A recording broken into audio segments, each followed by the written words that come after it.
inject the patient or volunteer with a radioactively labeled chemical. Goes in the vein, it's taken up by the brain. And in these experiments, we used a chemical marker that we invented at UCLA. George Barrio, myself, several other scientists were involved in this.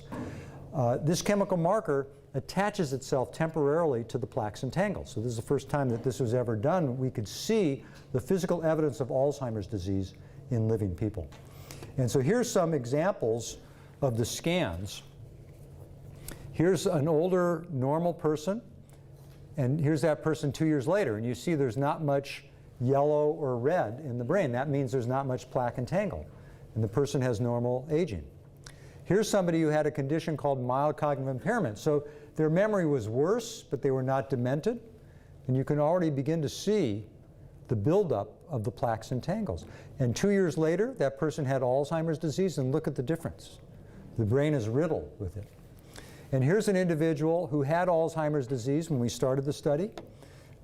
An individual died a year later, and Harry Vinters did an autopsy study and stained the brain with immunohistochemistry, so we could see here in the lateral part of the brain, the lateral temporal region, you can see there's a lot of plaques and a few tangles. And in the medial temporal region, there are relatively fewer plaques and more tangles. So we can even pinpoint different regions of the brain. Even though this particular marker is not specific for plaques or tangles, there are other chemical markers out there right now. One's just been approved by the FDA that's being commercialized that is thought to label amyloid, but there's even controversy about that. I mean, there's a perception that these compounds are specific just for these proteinaceous deposits. But they can label white matter. They can be relatively nonspecific, so we need to be careful on how we interpret the results. But it's interesting, with this compound, it's called DDNP for the chemical structure. If you look at autopsy studies that have been done on people ranging in age from 20 to 90, people dying of car accidents and so forth, pathologists have tracked the buildup of the plaques and tangles in the brain. And you can see this is the pattern. And when we look at our DDNP marker, and if we plot memory score versus the stain, you can see it's very similar to what you'd expect from autopsy studies. And what's also interesting is as the animation loops around to right about now, these individuals have normal aging. They're not going to get Alzheimer's dementia maybe for 10 or 20 years. So one way to understand what's going on, we have brain health, and there's this decline depending on our genetic profile. We'll decline at a certain rate. And there are 3 critical stages that we can track by neuropsychological testing, by different other sorts of PET imaging, looking at glucose metabolism or accumulation of plaques and tangles. So here's normal aging. If it gets worse, then people develop this mild cognitive impairment where they're compensating more. It takes them longer to function, to do their everyday life, but they're still independent. Now, if that progresses, then they develop dementia where they need help from others. And in fact, people who have mild cognitive impairment have a 10% risk of developing dementia each year. So here's that cognitive decline curve. What we're trying to do in our studies and in our programs and in the Alzheimer prevention program is to help people early on, to try to protect a healthy brain rather than try to repair damage once it sets in. We think this is going to be a better strategy. But even people who already have a diagnosis of dementia, we think we can help them, just not quite as much. And the way we help them is medically, using medicines like the ones you see here. You've seen them advertised on television.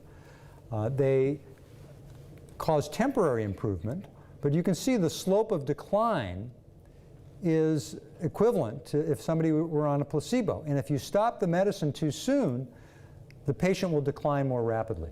What we're looking for in the research is to find a disease-modifying drug that alters the slope of decline, and if the patient stops the medicine, there'll be a sustained effect. Haven't found that yet. There have been there's been a lot of studies looking at the amyloid plaques, trying to clear that out of the brain. They have not been successful. Maybe because they're treating people too late. They're starting prevention trials with these drugs. Maybe they'll work. They're looking at anti-tangle drugs. That may work. There's studies looking at drugs developed for medical conditions and even intranasal insulin spray. And there's a connection I'll talk about between Alzheimer's and diabetes. So there may be something to that. They've looked at vaccines, infusions. So far, we don't have a disease-modifying treatment, but we're hoping we will in the near future. Now, we did a study a few years ago that was supported by the NIH, where we looked at an anti-inflammatory drug, celecoxib, or the brand name is Celebrex.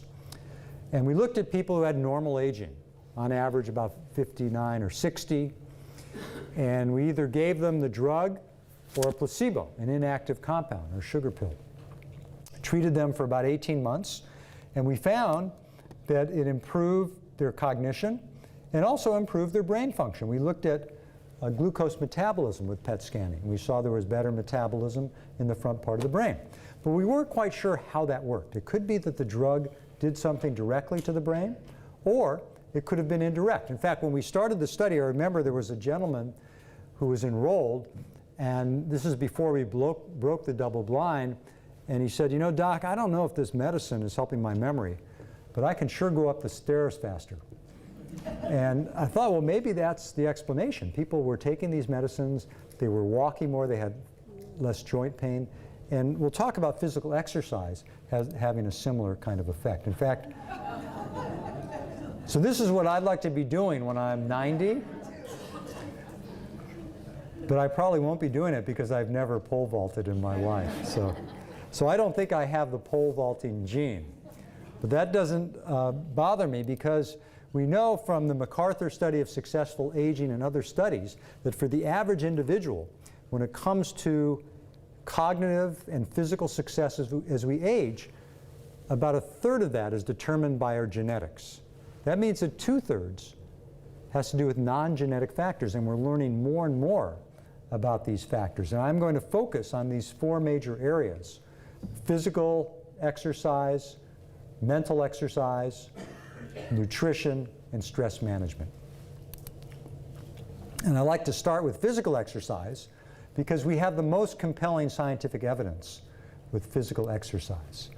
A recent study found that if you walk briskly 20 minutes a day, it will lower your risk for Alzheimer's disease.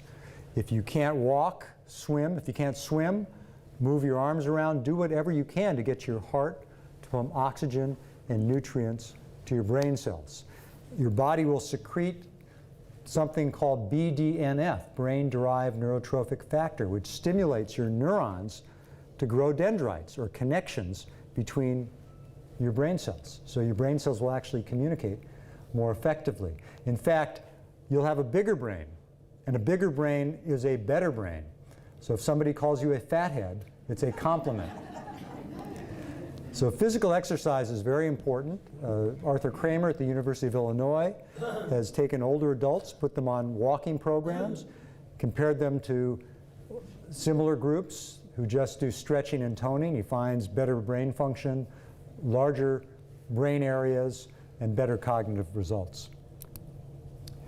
What about mental exercise? There, the evidence is not quite as compelling. We have a lot of studies showing an association, so epidemiological studies showing that if you get a college education, you have a lower risk for getting Alzheimer's disease. Now, we know that's true about UCLA. We're still tallying the results for USC.